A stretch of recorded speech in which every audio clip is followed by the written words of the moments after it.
भिंडो। स्वागत है आपका। मैं एक हिंदू के रूप में पैदा जरूर हुआ हूँ, लेकिन मैं एक हिंदू के रूप में हरगिज नहीं मरूंगा।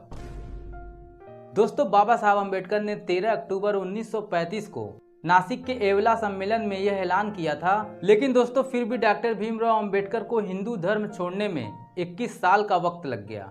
क्यों ऐसा? दोस्तों, आज की इस वीडियो में हम इन्हीं सवालों के जवाब तलाशने की कोशिश करेंगे। दोस्तों, 14 अक्टूबर 1956 को बाबा साहब ने नागपुर के दीक्षा भूमि पर अपने लाखों समर्थकों के साथ उन्होंने बौद्ध धर्म की दीक्षा ली थी, या फिर हम आसान भाषा में कहें तो उस दिन डॉक्टर भीमराव अंबेडकर ने बौद्ध धर्म को अपनाया था। लेकिन दोस्तों, आखिर डॉक्टर भीमराव अंबेडकर ने बौद्ध धर्म को ही क्यों अपनाया? क्यों उन्होंने मुसलमान, सिख या फिर क्रिश्चियन बनने का फैसला नहीं किया? आखिर बौद्ध धर्म के किन बातों ने डॉक्टर भीमराव अंबेडकर को सबसे ज्यादा प्रभावित किया? और आखिर क्यों डॉक्टर भीमराव अंबेडकर को एक बेहतर धर्म ढूंढने में 21 साल लग गए?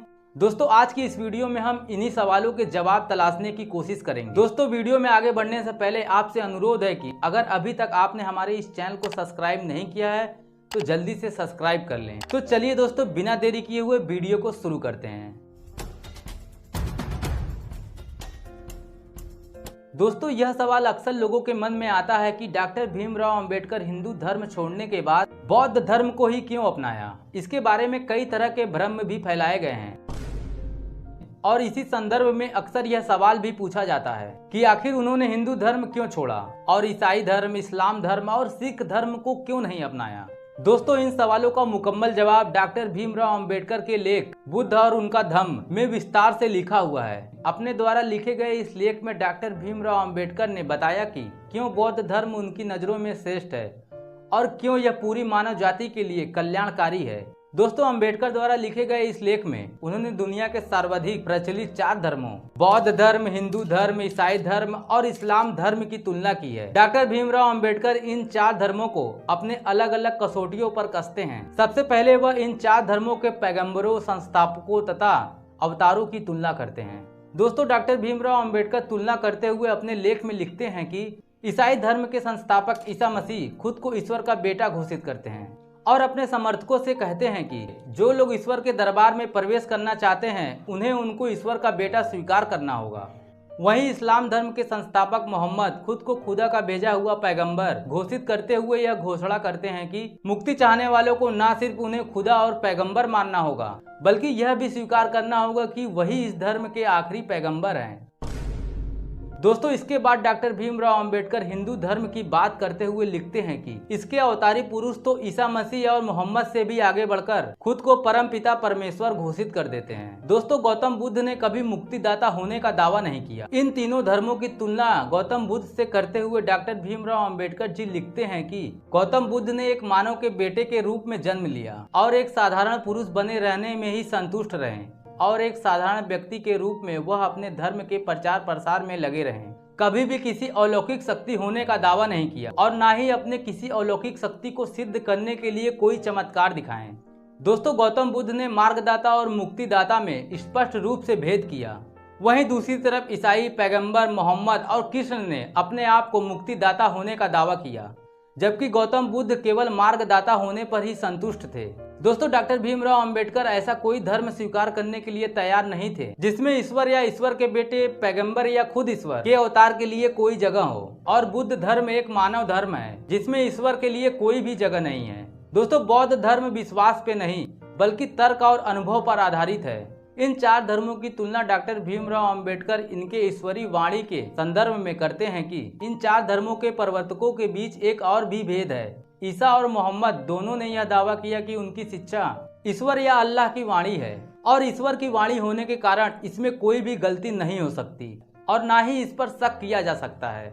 वहीं क्रिश्चियन भी अपनी खुद की धारणा की गई उपाधि के मुताबिक विराट रूप परमेश्वर थे और उनकी शिक्षा क्योंकि परमेश्वर के मुंह से निकली हुई है, इसलिए यह भी ईश्वर की ही वाणी थी। इसमें किसी भी प्रकार की गलती नहीं हो सकती। दोस्तों, इन तीनों की तुलना बुद्ध से करते हुए डॉक्टर भीमराव अंबेडकर लिखते हैं कि बुद्ध ने अपनी शिक्षा में इस तरह का अंतिम सत्य होने का दावा नहीं किया। गौतम बुद्ध ने अपने समर्थकों को हमेशा बताया कि उनका धर्म तर्क और अनुभव पर आधारित है। दोस्तों, गौतम बुद्ध ने यह भी कहा कि उनको समर्थकों को उनकी शिक्षा को केवल इसलिए सही और जरूरी मान लेना चाहिए कि ये उनकी यानी बुद्ध की दी हुई है। यदि किसी विशेष समय में या विशेष स्थिति में इस शिक्षा में से कोई बात सटीक नहीं मालूम होती तो इसमें उनके समर्थक खुद सुधार कर सकते हैं और कुछ चीजों का त्याग भी कर सकते हैं। दोस्तों, बौद्ध धर्म में सुधार, संशोधन और विकास की संभावना है। दोस्तों, डॉक्टर भीमराव अंबेडकर आगे लिखते हैं कि गौतम बुद्ध चाहते थे कि उनके धर्म पर भूतकाल के मुर्दा बोझ न लादे जाएं और सभी वर्गों के लिए उपयोगी भी रहे। दोस्तों, यही कारण था कि गौतम बुद्ध ने अपने समर्थकों को जरूरत पड़ने पर अपने धर्म को सुधारने संवारने की स्वतंत्रता दी। दोस्तों, डॉक्टर भीमराव अंबेडकर गौतम बुद्ध की इस बात पर लिखते हैं कि किसी भी अन्य धर्म के प्रवर्तकों ने बौद्ध धर्म के अलावा कोई भी धर्म अपने धर्म को सुधारने संवारने तथा उसमें संशोधन करने की अनुमति देता हो। दोस्तों, डॉक्टर भीमराव अंबेडकर ने हमेशा से यह कहा है कि किसी भी धर्म को विज्ञान और तर्क की कसौटी पर खड़ा उतरना चाहिए। अगर धर्म को वास्तव में ही कार्य करना है तो उसे बुद्धि और तर्क पर आधारित होना होगा। बहुत सही बात, बहुत सही बात। और किसी भी धर्म को स्वतंत्रता, समानता और भाईचारे की कसौटी पर खरा उतरना चाहिए। दोस्तों, डॉक्टर भीमराव अंबेडकर ने हिंदू धर्म छोड़ने की घोषणा 1936 में अपने मशहूर भाषण एनिहिलेशन ऑफ कास्ट में ही कर दी थी। लेकिन दोस्तों, उन्होंने अपना धर्म परिवर्तन 1956 में जाकर किया और इस बीच उन्होंने सभी धर्मों का अध्ययन किया और फिर अपने हिसाब से श्रेष्ठ धर्म का चयन किया। अच्छे और कल्याणकारी धर्म की उनकी खोज उन्हें बौद्ध धर्म तक ले गई और फिर उसके बाद उन्होंने अपने लाखों समर्थकों के साथ बौद्ध धर्म को अपनाया। दोस्तों, डॉक्टर भीमराव अंबेडकर ने हमेशा कहा, मैं ऐसे धर्म को मानता हूं जो कि भाईचारा, स्वतंत्रता और समानता एक दूसरे को सिखाता हो। बाबा साहब द्वारा कहा गया यह शब्द आज भी उनके समर्थकों को बौद्ध धर्म की तरफ ले जाता हुआ नजर आता है। दोस्तों, उम्मीद करता हूं कि वीडियो आप सबको पसंद आई होगी। अगर वीडियो आप सबको पसंद आई तो प्लीज़ इस वीडियो को ज़्यादा से ज़्यादा शेयर करें और इस चैनल को सब्सक्राइब करना ना भूलें। दोस्तों, अब आप गाना सुना दीजिए। ऐसा गाओ कि दुनिया याद रखे।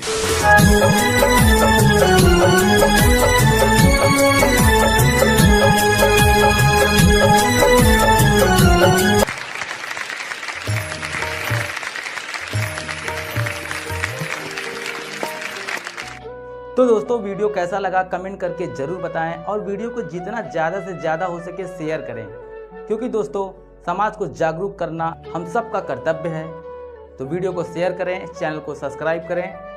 जय भीम, जय भारत। मिलते हैं अगले वीडियो में।